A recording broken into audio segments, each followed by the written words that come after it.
little island of 7,000 people swells to 250,000 or more during the summer. And it is literally shoulder to And it's shoulder. a tiny island. And we actually had the what they call the pedestrian walkway, like on the top of the little place we were at. They say during the summer, literally shoulder to shoulder packed, like a just moving mass. There was maybe occasionally one other couple or a person we saw. Yeah, the downside is that some of the restaurants and others, closed down. Yeah, they got to take a break. They closed down until January or later. But we didn't go hungry. Yeah, I'm gonna pick Claire's brain later because I want some tips. And She did a lot of research. oh, I know she did. I'll I know tell you, it. Lonely Planet Guide. When I had a midlife crisis in the mid-90s, I traveled to Indonesia with a backpack for like 2 months. And somebody had turned me on to this guide. Lonely Planet Guide. And it's all done by travelers. And it's anyway, I meאם it'll tell you down to the person to ask at a particular hotel. Well, and I'm sure so much has changed since COVID happened too. If I'm not mistaken, in Italy and the surrounding areas, they have really high mortality rates and stuff too, because they had an older population. It was quite That's sad. But yeah, I was excited. I saw it. I'm like, okay, gotta go look. Gotta check this out. Good afternoon and welcome to the City of Port Aransas Planning and Zoning Commission meeting Tuesday, January the 3rd, 2003, call to order. Public hearing. Port Aransas Planning and Zoning Commission will conduct a public hearing on the following.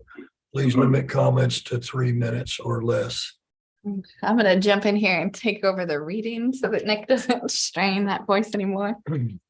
So the first is 2.1 FPLT 22-002393, final plat of Port Aransas Marina Annex Lot 2R Block 1, being a replat of the southeast portions of lots 1 and 1A, all of lots 2 and 2A, and the northeast portion of lots 3 and 3A, Block 1, Port Aransas Marina Annex, City of Port Aransas, Nueces County, according to the plat recorded in volume 33, page 14, map records of Nueces County, Texas, applicant McBroom, Port A LLC, property location 1019 Private Road D.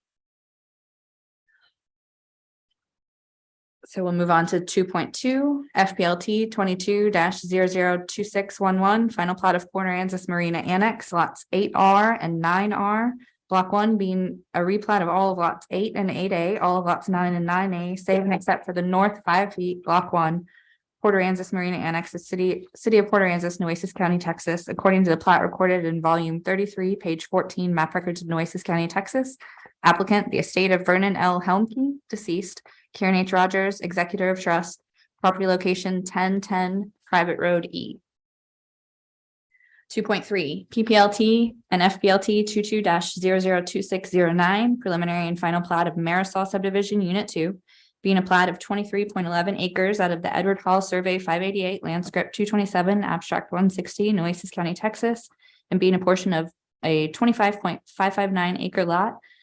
Acre tract of land described in an assumption deed from Charles Castro Jr. to Marisol Villages LLC, recorded in document number 2019-05-1116, official public records of Nueces County, Texas. Applicant Marisol Villages LLC, property location 4100 block of Highway 361.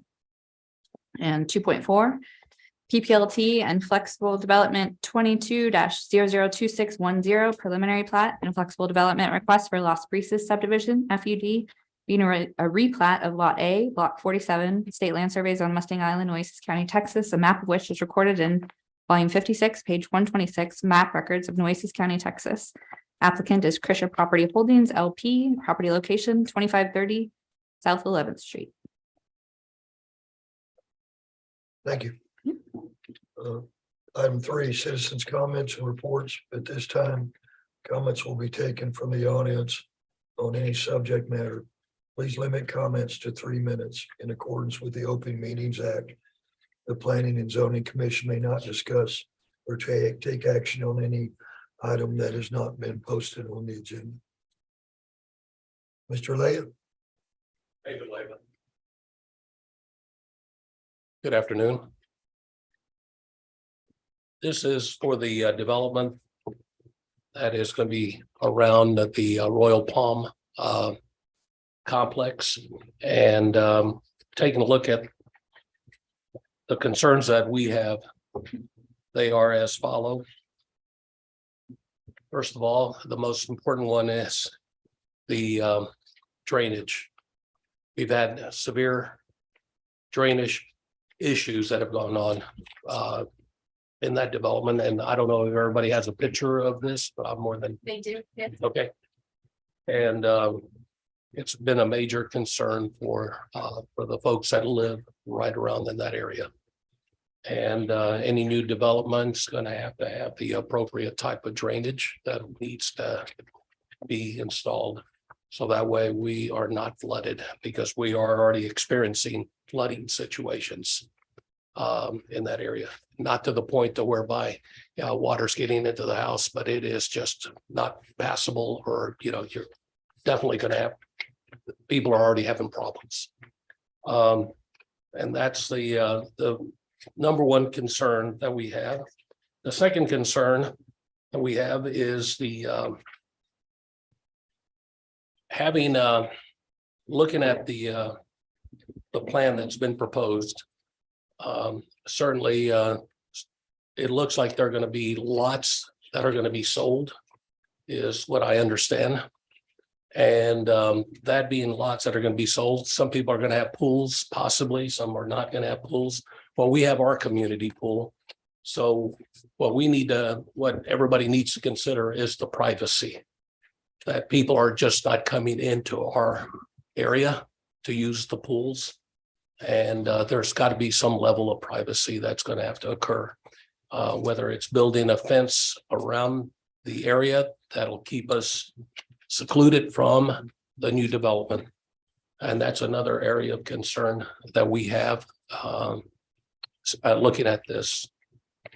Another area of concern is of course, is going to be I don't know if it's going to be, the trash is going to be taken by each individual owner out to the street, or is this going to be something that is going to be a dumpster? It's my understanding that it's probably going to be short rental capabilities. In many of those cases, people take it to a dumpster.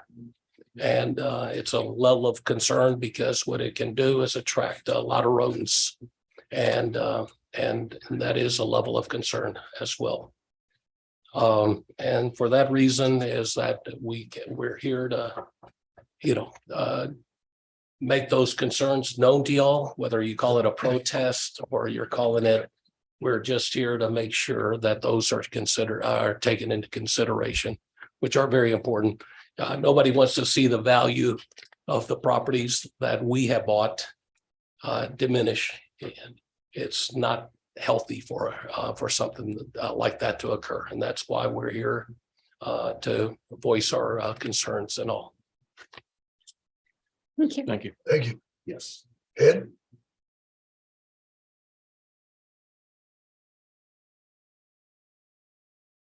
Howdy, my name is Ed Tobia. I'm also a property owner in that area that's just to the left of this on this sheet of paper. And as David was saying, one of the major concerns has to do with the drainage in the area. As I was looking at the plat, I do see that there is an indication for a proposed sanitary sewer manhole. And a question that I would just have is whether there's going to be a sewer line down the center of that street, or going to be similar to our subdivision, which has all of the water going towards the street and then down to 11th Street. It was just a question that came up, and we would like to get some idea about how that's going to work. I guess that's probably going to be down the line a little bit. So those were our major things. I think that David really addressed those. I know that you also had gotten an email from the person who had been our HOA president from David Bell. And David Bell was the one, the picture that was shown to you is a picture from the back of his property. Thank you. Thank you.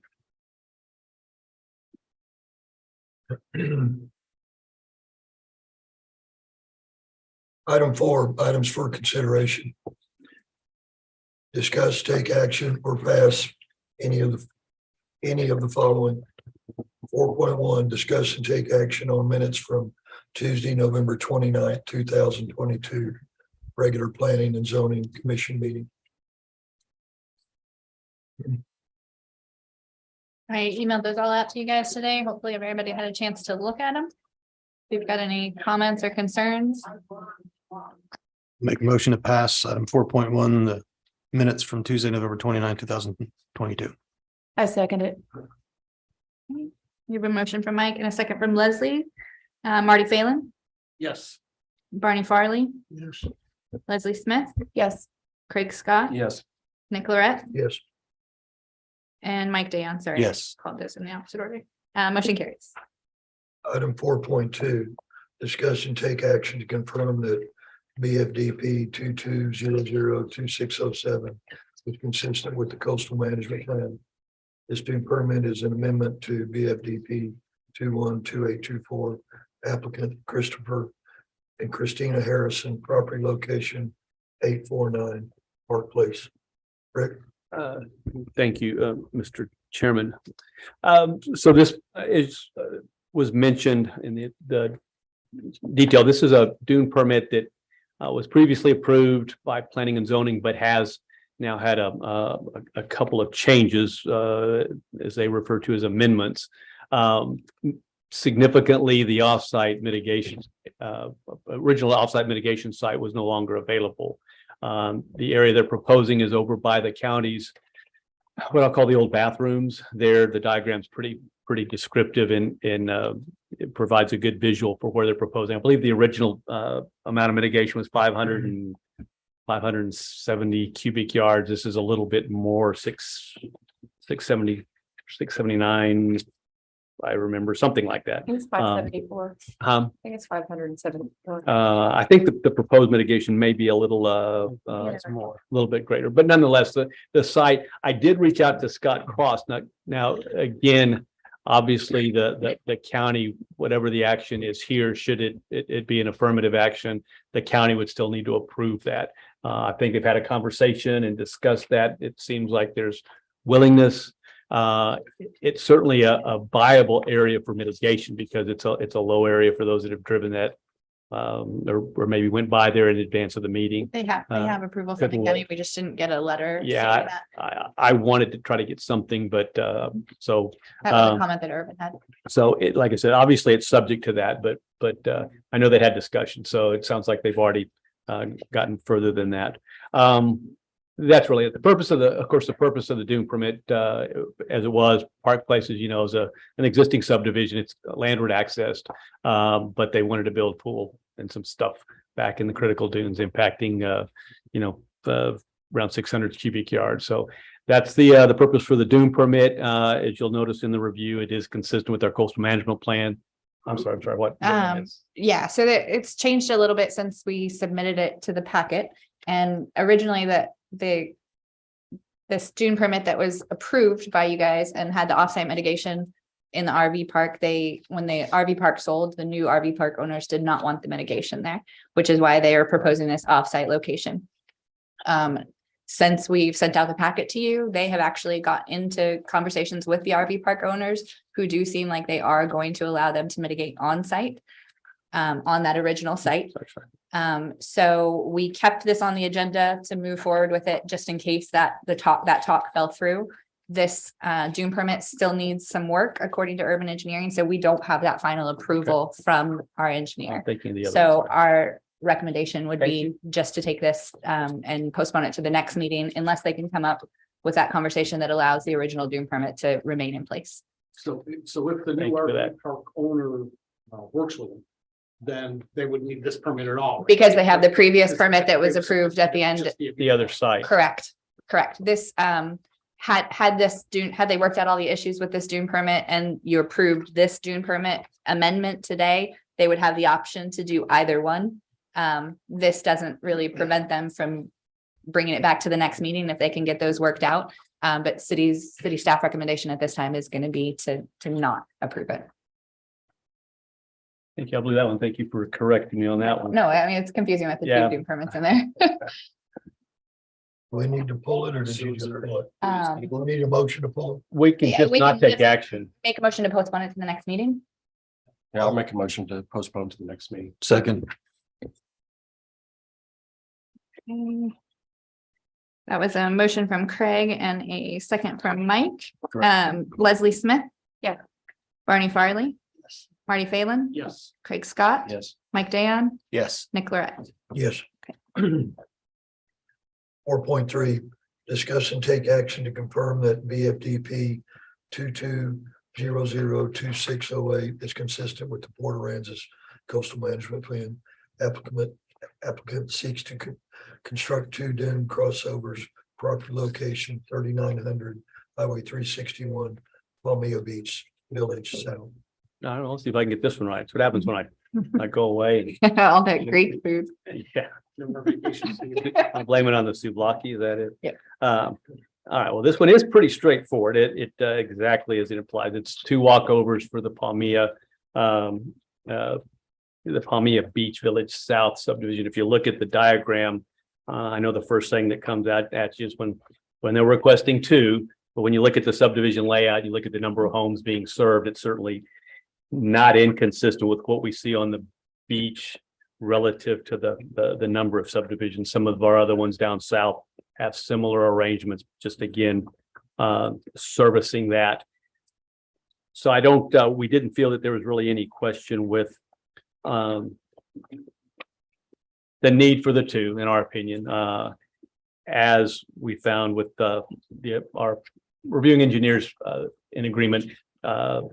They did find this one consistent with our coastal management plan. And we do have a Uh, letter and we do here that have- wasn't included in your packet, but is right here. That one. Above and beyond that, like I said, I'll refer you back to the diagrams. There is a little bit of impact in a couple of spots. I think our project engineer is here for any technical questions regarding that. But like I said, the visual diagrams are quite good in identifying the profile being the profiles of the dunes and the impact and the amounts, as well as mitigation as we've gotten close to seeing. So with that, I'll just say that again, with the review by the Hanson, indicating that it is consistent with our coastal management plan, we'll make our recommendation that it be approved. Questions? Myra doesn't have any crossovers to this point. The only thing they have is the beach access road 1A that kind of gives them. They They do have- in the first section. This is the new section. North. So this is, Can you Mhm. slide down? so essentially the whole complex will essentially have 1A and then 3 crossovers. Is that Yes. correct? Does anybody know the distance between the 1A and these 2? The- 1A to this, Uh, this crossover to the south. I mean, it's a pretty good distance. Chloe, do you know offhand? It's at least the entire width of the Sunflower Beach. If you look up on the screen, Right. So if you it's look it's behind you, there's one. a minimum of 1,800 feet. And I think it's probably even in this kind of general area. So Barney, the screen behind you, that you see kind of shows you.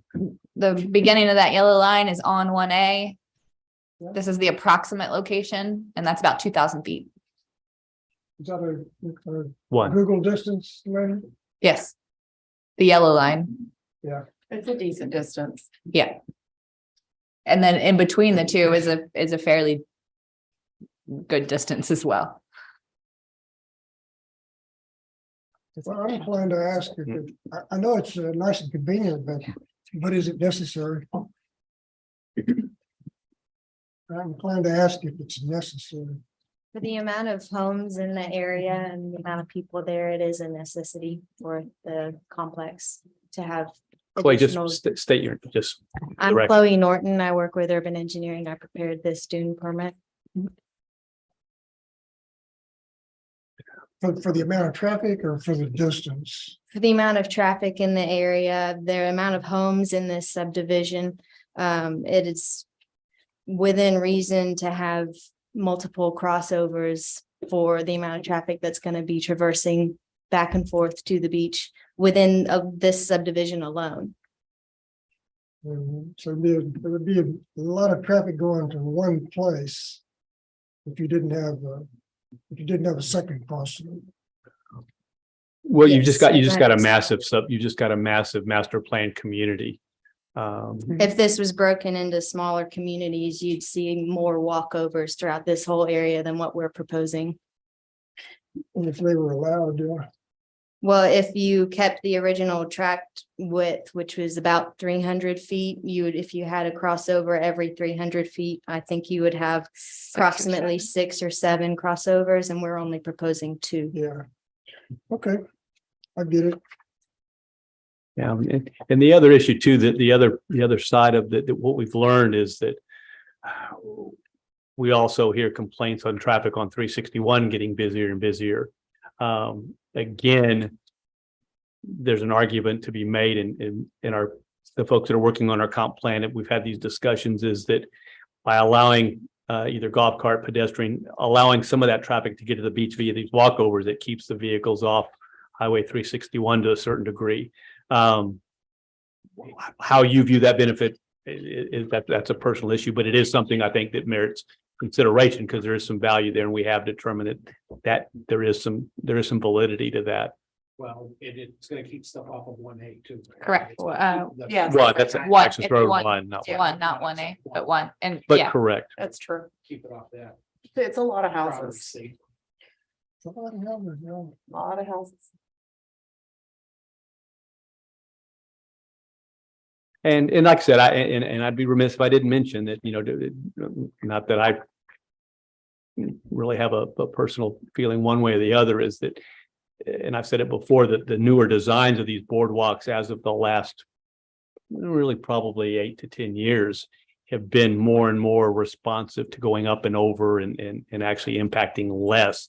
And I mention that only because if these subdivisions were to just say, let's just cut some foot trails through there, they wouldn't be here. They wouldn't be talking to us. They would just start making footpaths through the dunes. And I do feel that personally, and I think scientifically, that's a more dangerous possibility than a boardwalk that goes up and over a dune. So Yeah. they're going to they're buying the homes. They're going to get to the beach one way or the other. So the idea is that, what's the best way for all involved? Right. It's occurred to me that, we do this one thing at a time, one crossover at a time, one entity at a time comes up and wants a thing, and everybody wants it, and some people need it. But do we have anything like a guide to how many of these do we want? The issue, Barney, and I know what you're saying, but it's all private property, and it's kind of a case by case, case by case, and I don't know that that's a bad thing, because if you think about it, and we said, well, you could have 1 acre tracts, all the Terramar tracts were 1 acre, and I don't know what that equates to linear footage, but let's say that rule was everybody could have one every 300 feet. We could actually be authorizing more boardwalks than what would really be needed for a big subdivision like this. The roadway within this Palmilla Village Beach South is such the roadways connect and can connect these two borders, connectivity in some form or fashion. So I don't know what would be better is to let them propose. Now, if you remember, you guys were involved in one of the other planned unit developments further south. That was quite massive, quite an expansive one, and there was a limitation. We'll give you these 4 3. in lieu of 6. And Originally, again, there was a justification probably that that you could really make for the number of homes. That 6 would have been okay, but they were limited. So I don't know. There's not a great formula, because there's private property that's involved, and it's just how many homes and people it's going to serve. I mean, maybe there's some private owners, and what everybody wants their thing to the beach. So it's kind of like 50-50, you know, we're gonna let everybody have their walkover. But this would, what they've done here is Only if you own, what only if you own beachfront. what they've done is pretty intelligent, you know. I really think they're making an effort to get it in the right place. And to minimize what, 14 feet, okay, that's big enough for two-way traffic or golf carts, right? Mhm. Okay, Yes. and they're spread apart. They're not every right. 300 feet. I'm just saying, where are we going? You know, where are we gonna end up on that? Because one thing we talked about on one of these permits was yeah, you can have your crossover if you promise to let other people use it. And you know, they've already got their road going parallel to the beach. And so that's not a problem. But if you had a crossover and then you had feeder roads up to it, then you would be reducing the number of crossovers. Which begs up the question, do we need to limit the number of crossovers? Is there any reason to even worry about it? Is that something to address at the comprehensive? Well, I think so. So here's what I would think, Barney, if, Try to get out ahead of it. I would think, with all respect to Palmia and Chloe's efforts here, I would think that given the rationale as to why these two, if they were to come back and say, oh yeah, we want another one in the middle. Now I think that there's a good discussion to be had. You know, it was well thought out. These two were I think that the minimum, you know, that they felt were could serve the subdivisions and the number of homes. I think that's where you come back and say, well, wait a minute, you had these two, they're wide, they're two-way. I think it becomes a real hard sell to it would be a hard sell to staff. And which in turn, I think it would be a hard sell for you guys to come back with more now after the fact. I think that's where it would come into play. So I do think they're making an effort to minimize how many they need to, you know, to just serve We could just the give number of them some people. help with minimizing that. I don't know. What's the reason for doing that? On a plan. Why would you do that? Okay, well, to protect the dunes. My whole deal is to protect the dunes. Well, we're protecting the dunes by building them right now. So I don't know if this hurts the dunes or not. I don't think these crossovers. They actually, do. the dunes grow to them. It's I mean, truly, even if we talked at one time, a long time ago, I've heard about that. putting vertical structure in the dunes. So really, I'm kind of asking the question, you know, do we like them? Is there any reason to regulate them at all? Well, it's your job. The coast It's a man- GLO's property. the coast man control in a nutshell says that the applicant has to demonstrate the ability to mitigate any adverse effect on the dunes. That's really the requirement. And if not, we're not authorized to issue a permit. In the big do, right? scheme of things, it's really the cutouts and the cuts into the dunes that compromise the dunes, the crossovers in big picture are pretty benign. I agree. Yeah. And they prevent further, And they prevent footpaths. further- so there's- And I think you can make a pretty compelling case on safety with the roads and the mitigation of influence, which this seems to be doing, at least in my mind. And I would encourage you, because even having lived here quite a while, I had not been on a lot of the walkovers until we made with the GLO. We walked about 6 of them, 7 a few months ago. And it really gives you a good perspective, Barney. And if you haven't done that in a while, I encourage you to do that. Go and look and see exactly how the dunes are impacted, because I'll argue that they're really not, because these are up and over. Yeah. And you see these dunes build up. It's nice. It's even better. They're built like a, you know. Yeah. And then I suggest go look at the footpaths in other areas that don't have walkovers and A lot of see damage. just the damage that those footpaths do to the dunes that these walkovers tend to prevent. And So then there's accessing your property from the beach. Well, you know, that's a different story altogether. And I don't think we get to Surfside. And if you look at some of the other beach, the coastal communities in Texas, Surfside's a great example. Every house has a boardwalk, and they're built right up on the beach, and literally everyone, and they don't have dunes. So I mean, like I said, Zero dune. I'm sorry. There's 0 dune in Surfside. yeah. Yeah. And every house Flat. has a boardwalk. Yeah. So anyway, How long? 1 foot above sea level. And we didn't. I live there. like I said, it is consistent. I do think it's, you know, they they've done a job to minimize. So like I said, our recommendation is it's consistent. So we have no, we're compelled to say that, we recommend approval. I'd like to make a motion to for item 4.3 to confirm that EFDP 22-00268 is consistent with the Port Aransas Coastal Management Plan. I'll second it. Okay, we have a motion from Mike Dayon and a second from Leslie Smith. Barney Farley, Yes. Mike Dayon, Yes. Leslie Smith, Yes. Marty Phelan, Yes. Craig Scott, Yes. and Nick Lorette. Yes, Motion carries. item 4.4.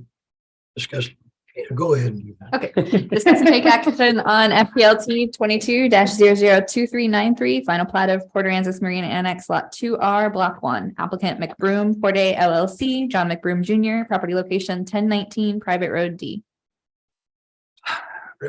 Private marina. So private marina, a little bit, just a history here for those that may not be as familiar. Barney, you probably know this. The private marina area is an old subdivision in Port Aransas. They predate, a lot of the homes in there predated any of our development regulations, such as setbacks and everything else. So there's probably a lot of legal non-conforming in that area. It was also the area where they had the big fire not too many years ago that fortunately wasn't a worse fire than what it ended up being, but it was quite devastating. Sorry. I set it all up that way, especially with the age of the subdevelopment, because this in years past, over the years since the development was first put in, there's been, and again, because a lot of those houses predated our setback requirements, you'll find a lot of properties with their the boat docks and the rear setbacks didn't conform, and in some instances, I think even the front setbacks didn't conform to our current ones, but they were allowed. But in recent years past, not that long ago, let's say the last 10, 12 years, long after the subdivision started, there had been construction in there that was allowed with no formal process to just meet and be consistent with what had been done with the neighbors. That was, like I said, probably consistent with the idea of orderly and proper growth to be consistent with what your neighbors have done. But that was then.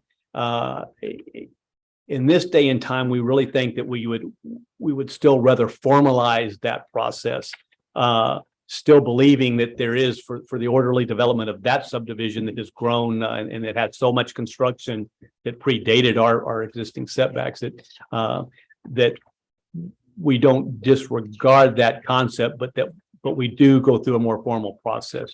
So this plat's coming to you with a variance request that is very consistent with what in years past had just been done administratively. We had just allowed some of those developments and some of those setbacks to just be consistent.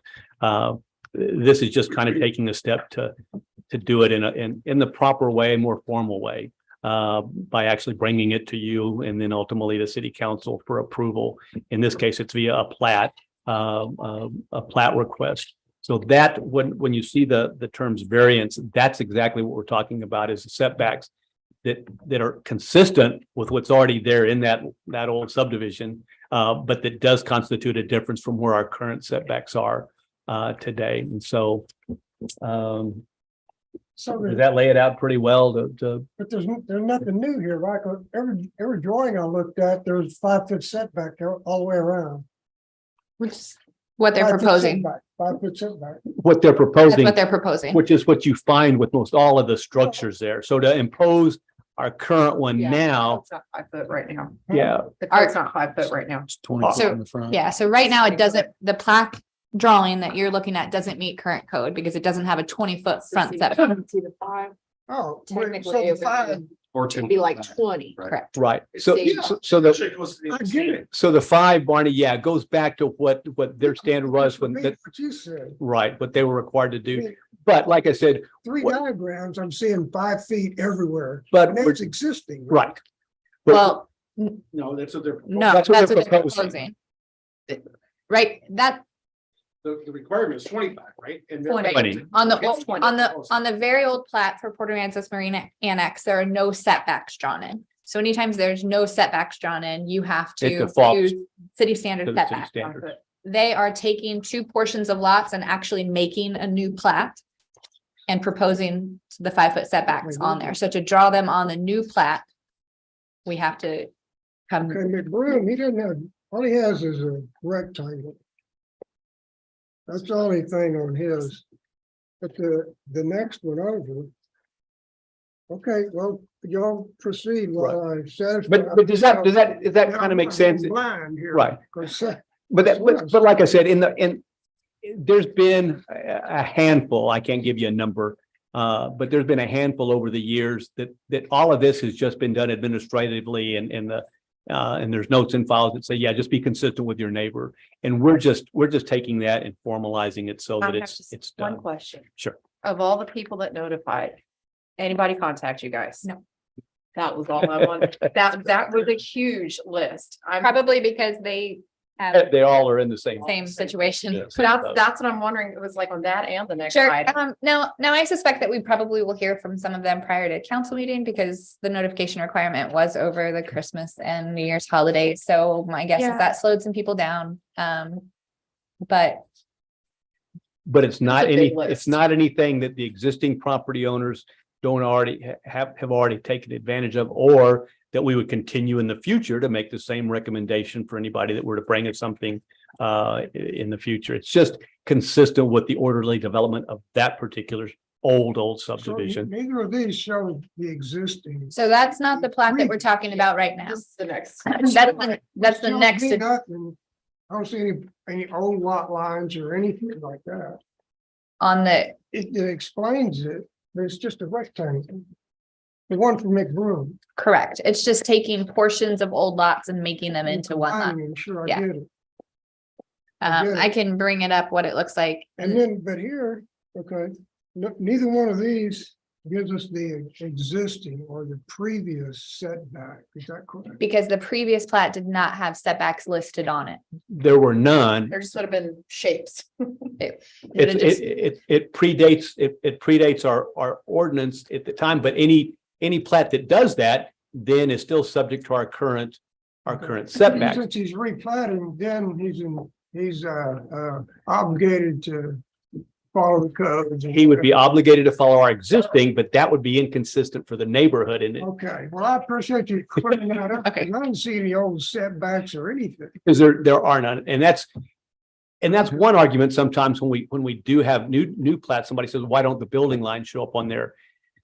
The reason they don't is that because at some point, if the city comes in and says, well, we've now determined that 20 is too much, we want 25-foot setbacks, then that becomes the rule and requirement where subdivisions actually put building lines on a plat, which they can do, that forever locks them into that. So it can be a double-edged sword. It can be good, or it could be, or it could be risky. So Okay, and as far as McBroom goes, I went to CAD and I found the lot lines, the old lot lines, but there was nothing in our packet that said this is how it is now. Yeah, they didn't And submit it was anything. described, it just wasn't drawn. Sure. It's not a requirement for them to provide that information. Typically, when there's existing structures, we do require it in that situation, because at that point it is required, because this is vacant lot. There's not a There's no requirement by structure. ordinance It was to easy provide that. find, so I appreciate your help. in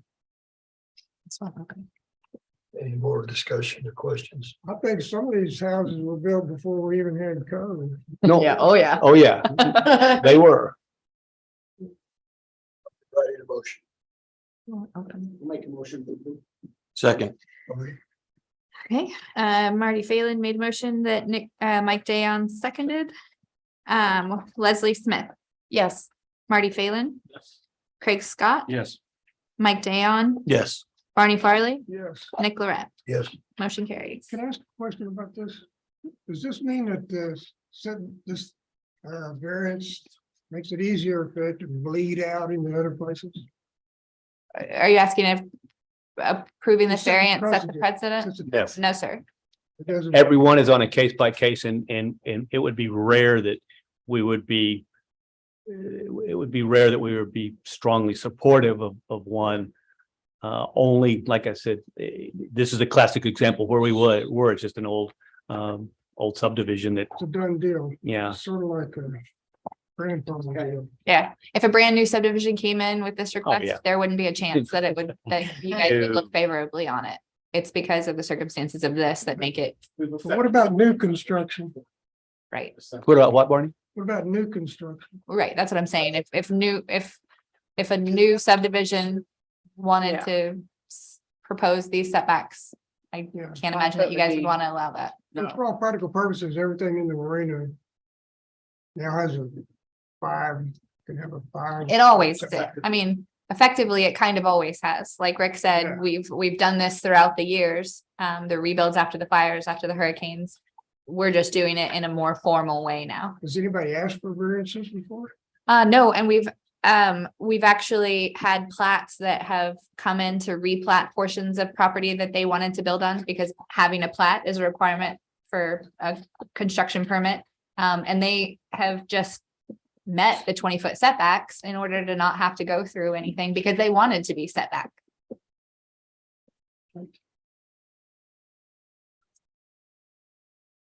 4.5. Discuss and take action on FPLT 22-002611, final plat of Port Aransas Marine Annex lots 8R and 9R, block 1, applicant, the estate of Vernon L. Helmke, deceased. Karen H. Rogers, executive of trust, property location 1010 Private Road E. And we do have that. Right. Mr. Helmke. So our applicants here, quite frankly, this is pretty much the Same same thing. situation. Yeah. Except there's existing structures. Right, and this replat, again, they had to plat in such a way that they did keep that there's a good diagram in here of the. I think this. Should be the second page. Yeah. Yeah, The red line drawing. so that's probably a pretty good description. But it's predicated on the same concept that I ad nauseum just went through regarding the old subdivision and its old setbacks. So again, same thing. It's consistent with what we've done over the years. This is just a more formal way to do it. We strongly recommend it be granted and approved. Second. Craig Scott, Yes. Marty Phelan, Leslie Smith, Yes. Mike Dayon, Yes. Barney Farley, Yes. Nick Lorette. Yes. Motion carries. That's a question. Is he doing this just to keep from getting a surprise later on? Is that why he's doing this? He was doing this to shift the lot line in order to be able to get the construction permit that he wanted to build on that second lot.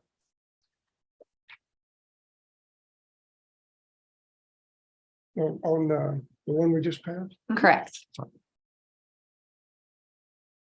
He doesn't own both of these lots, He does. right? Okay, there's 2 houses in there, right? Correct. One on each one. One is a garage and one is a house. The one on the right's a garage. Mhm. Okay.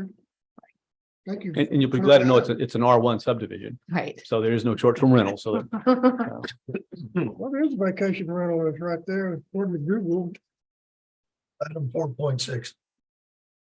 You seen that? Item 4.6. Vacation rental. right? Discuss and take action on PPLT and FPLT 22-002609 preliminary and final plat of Marisol subdivision, unit 2. Applicant Marisol Villages LLC, property location 4100 block of Highway 361. So we have the project engineer here. So this is an area that had already had a preliminary and final plat approved. It's actually just south of the golf cart bridge area off to the right. You'll see the developed lots. This proposes to be a new plat, extend that a little bit to basically it's not really a phase because it's a new plat, but to take the existing plat and like I said, expand it with the drawing that you've seen. to get a few more developable lots. I don't know, it pushes it to the maximum of our ordinance defined dead end street, which you'll notice there's an unusual cul-de-sac at the end of that. But again, the idea behind that, and correct me if I'm wrong, is for a more expansive development potentially in the future that had been approved via preliminary plat at one point, but of course that's gone by the wayside. So that is why that cul-de-sac does appear in a little bit unusual fashion. But it does reach the, like I said, it does extend to the maximum that our ordinance allows via dead end street. That's why it ends there and doesn't go any further, but does have the potential with the design of the cul-de-sac to connect later on via subsequently P&Z approved, council approved additional plat. So is that, did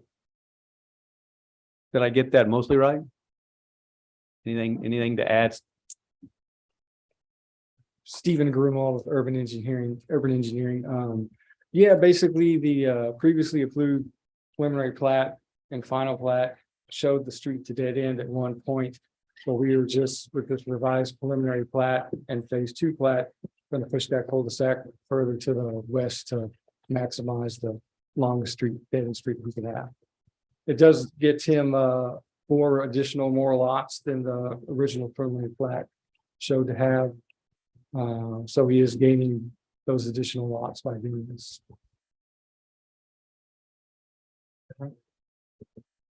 These are all big lots too. They're like 5,000 foot or bigger. They're all 5,000 Yeah. 5,000 or bigger. We did get a request from Hanson. They're, I'm passing out to you guys right now. This was Hanson's final review. So we have no problem adding that drainage easement that we were requested to show through the larger lot 11A.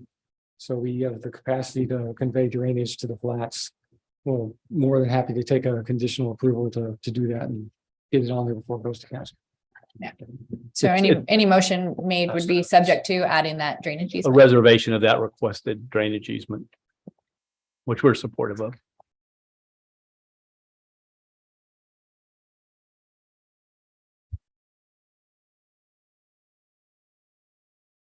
This one with all red arrows. So the drainage of the man-made lakes goes to the flats.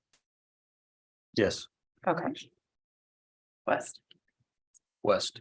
The other ones, the other Yeah. is. west, Actually, the best of all drainage retention ponds, Right. win-win for everybody. especially the fish.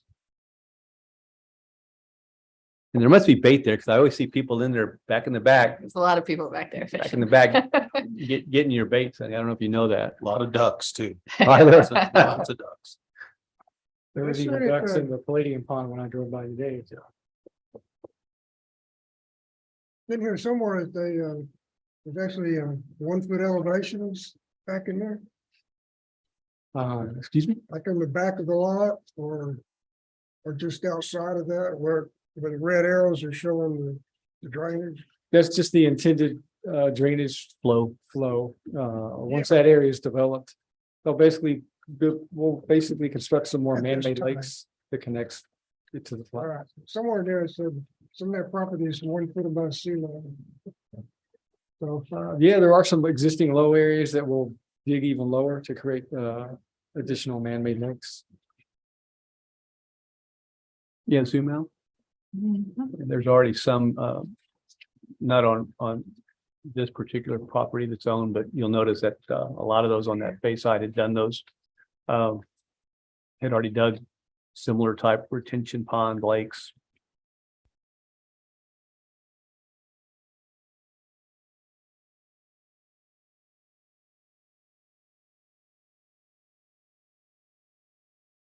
Move up north to the Laguna Isles. And then, of course, the property that one of our newer developments utilizing that is Laguna Isles. They're adjacent to Island Moorings, same kind of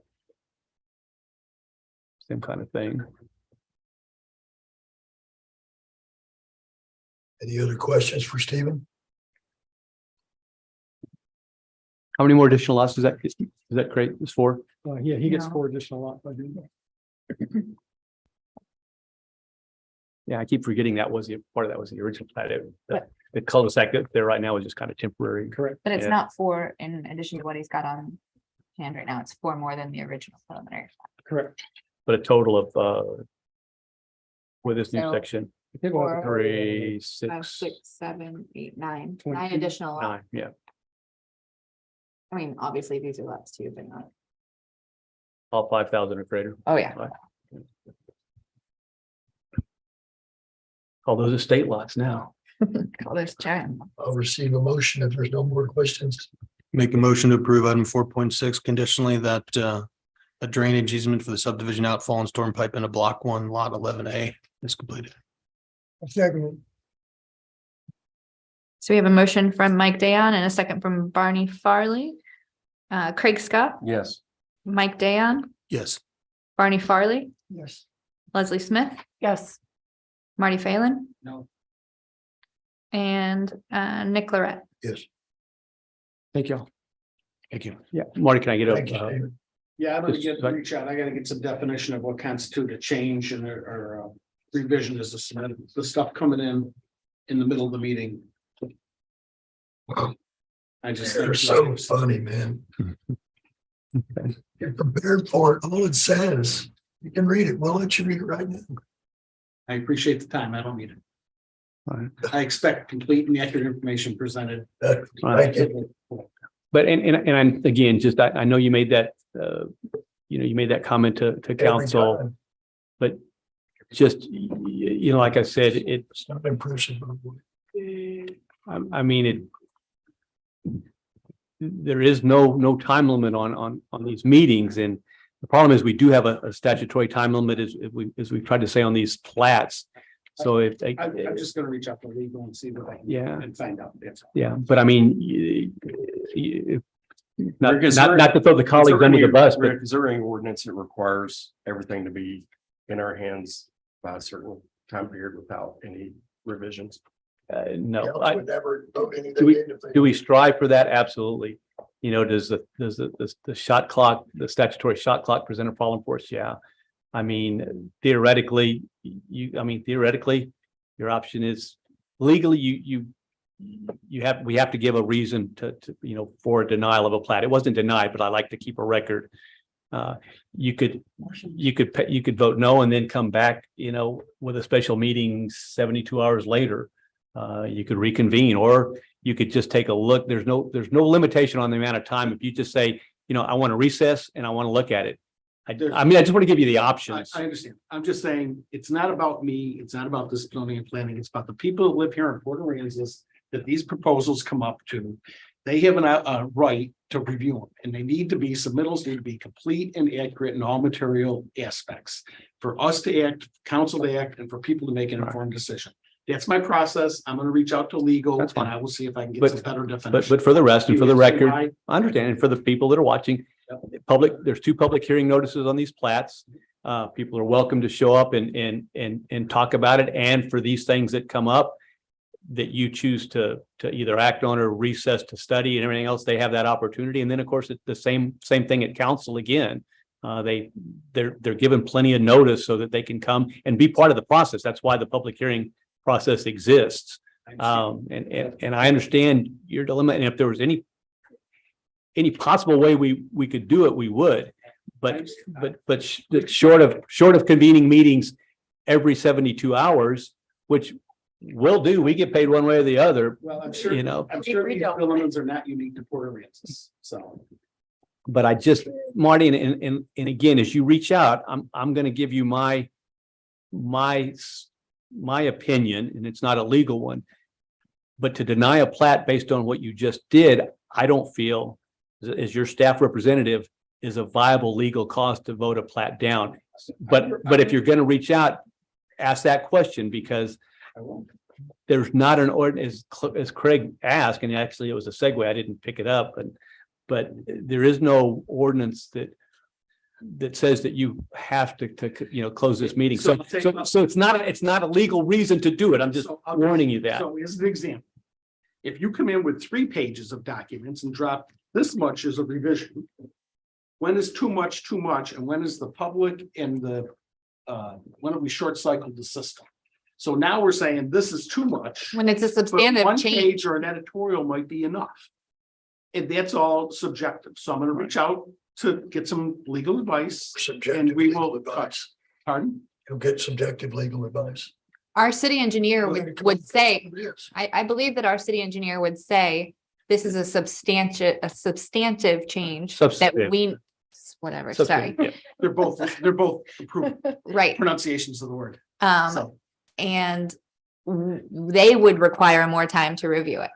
The experts at reviewing these documents, if they are saying this is the only change required, I'm not even sure that a drainage easement has to be there.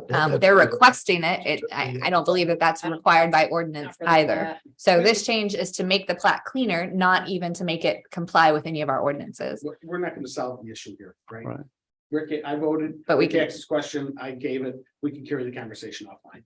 4.8, discuss and take action on changing the regular schedule of planning and zoning commission meeting. Sorry, so 4.7 was taken off. I That's all. think that I told everybody that. Okay, so. Go for it. You're fine. So I'm gonna pass this down to you guys. We'll wait till you get back. If you're not back, we'll send a runner. No, we will not. You can vote my front. It's too long, I'll use them. Okay, so. When I first started working here, we had meetings on a Monday. Which coincided a little bit better with public notice requirement times. And it's always been a little strange because the way that council meetings fall and planning and zoning meetings fall, there's enough distance in between the council meeting and the planning and zoning meeting that sometimes we see something at a planning and zoning meeting and I already have to send public notice to the newspaper for council. So before you guys even look at it or approve it, the public notice for the next meeting of council is already there. So if you guys denied it, we shouldn't hold this public meeting. I mean, this public hearing, we should wait. And so we've wasted a lot of time and money having public hearings that aren't necessary. So I looked at all of the dates and counted all of the days in between everything. Moving this meeting from the last Tuesday of the month to the fourth Thursday of the month, the Thursday immediately following city council, keeps us perfectly in line with all of our dates, our 30-day dates between meetings, our 15-day public hearing notice requirements. So I am suggesting that we move that. It's a reasoned realignment. So that's the idea behind it. Now, the other subject of the time Yeah. of the meeting, Several people have suggested that we just, like I said, that we just try to do it earlier. That's fine. Hey, staff would love that. I can, no question, but prior to It's the- 2016, we did it at 3 p.m. rather than 5 p.m. Why do we move It was at the same time that they moved the council meeting back to 5:30 or 6 at later start time to see if it would entice more people to come and be involved in these meetings. They found at city council that no more people came to city council meetings at 6 o'clock than normally came at 5 o'clock. And I think that you guys have probably been witness to, it's pretty rare that we have a crowd at planning and zoning meetings. And I think the crowd that we do have probably could be here at 3 o'clock. What time would you like to have them? 3 o'clock? we're thinking 3 o'clock, but that was our suggestion, but we're open to you guys. 3 o'clock sounds great. That's good. You figure on a regular basis, we're done at 5. If it makes you happy. And bring in lunch? Is that a formal recommendation? It's not a bad idea. So- So my proposal is to move it the fourth Thursday at 3 p.m. Yeah, not Motion to the- approve. Yeah, just We do. not the last Thursday, fourth Thursday. I'll The make fourth that motion Thursday. for Thursday at 3 p.m. Okay, and then those dates are written on that calendar, if you guys want to hang on to it. The only other issue that I think should probably be part of the motion, let's just go ahead and look at those dates for November and December right now so that we can send it out to, Is that Thanksgiving? it is Thanksgiving Day. Right. Because the fourth Thursday of November is Thanksgiving. We obviously can't move it to the Thursday before because that's council. The Thursday after, we can still make public notices work. So if you guys are okay with the fifth Thursday of November, so that would be November the 30th instead. And then we always move our December meeting December is scheduled for the 28th right now. We can wait and make that decision later, or we can make that decision now. Let's do it all at once. Okay, We just want to give people as much notice and just have it on the so, calendar. yeah, let me pull up a, do you have your phone? Can you pull up a 2024 calendar for January? I gotta follow in Nick's footsteps here real quick, but Go for it. I'm good with everything. Got it. Uh, So January 2024, if we moved it to the 4th, which would be just the following Thursday, similar to what we're doing today, Right. it would just be one day later. So if you guys are okay with the 4th, I hope Chad is. I actually spoke with Chad. Wonderful. And he is okay with all of those dates and times. Not the changes that we just made, but I'm sure he'll be fine. It's no lead time to make adjustments. Well, then it gets on the calendar and everybody's Yeah. aware. Did we vote on the time? Yeah, well, we've got. We haven't voted Not yet. Yeah. We're voting on the changes. Yep, there's motion on the floor. Was seconded? No, there was no, We need a motion. yeah, no full motion. We need a motion to, Make a motion that we make it the fourth Thursday of the month at 3 o'clock in the afternoon. Except for the modified November and December dates that we just talked about. I second it. Okay. I'm gonna go real slow and give Mike a chance to get back out here and vote. Yeah. Okay. But you didn't say anything about lunch. You do or you don't. No, I know you gotta do this. like, breaks up that time of day for me. So you're not in favor of changing it to 3? No, I'm not. I like 5, seems to work. Maybe I'm, just because I've adjusted to 5 o'clock. That's true too. I will adjust to 3 o'clock, but usually I'm doing something else about that time of day, seems like. Well, now Thankfully, you'll it's just you'll be one able to do month. that at 5. I'll show the 5, y'all show the 3. All right, so we have a motion from Marty and a second from Leslie. We will go slow. Craig Scott, Yes. Marty Phelan, Yes. Leslie Smith, Yes. Barney Farley, No, Nick Laurent. Yes. We'll give him a minute. Oh, you didn't like that? That's illegal. That's not it.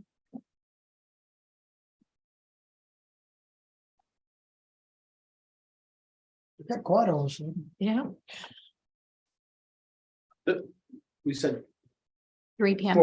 3 o'clock, 4th Thursday. 4th Thursday, except for the November and December, and I'll put together a better chart for you guys and send it out.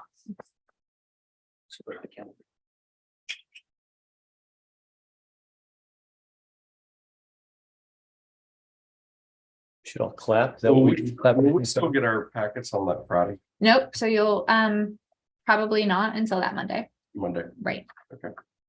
But that gives you a good 3 days during the week if you've got questions to come in. I can do my best to try to do it That's over the better. weekend, No, but that's better. No, the Okay. Mondays weekends are don't great. work anymore. yeah, I mean, No. Doesn't nope, work. yeah. And when we Monday moved is it from a Monday to a Tuesday, it was in the hopes that people would come in on Mondays, and I think that that's been positive. A lot of you guys do come in and have some discussions about agenda item topics. This just gives you more opportunity to do that. Yeah.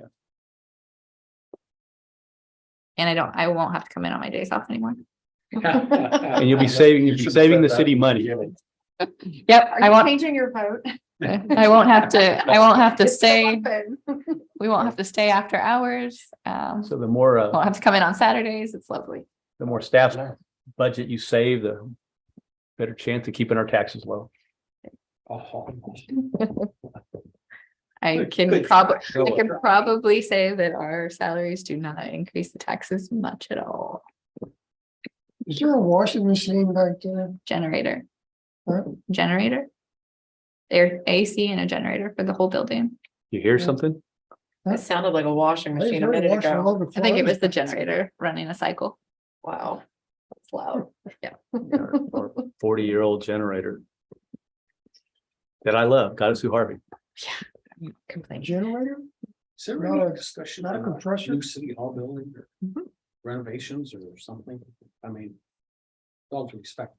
That was You a, guys have lousy offices. yeah, that was a discussion at like council meeting a few months ago. And- Well, once once the rec center kind of just died for sure. Not the rec center, the convention center. There was talk is that, maybe we could redo the site and actually have obviously maybe not as big, but some kind of viable, Mini convention. larger center. than we've got. More state of the art visitors convention facility. So So it's in the works. probably in a while. Yep, the Yes. motion was fourth Thursday, 3 o'clock. Yes, Thanksgiving and December. Yes. All right, motion carries. 4.8, excuse me, 5. Planning and zoning commission comments and items for future consideration. Comprehensive plan, meeting coming up in February. We'll send out those dates. But other than that, kind About it. of Everybody Happy ready? New Year, everybody. Happy New Year. 6:04. Thank you. I'm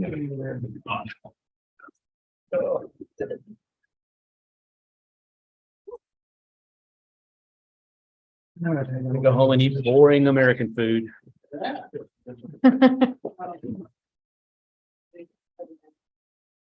had to put it right before.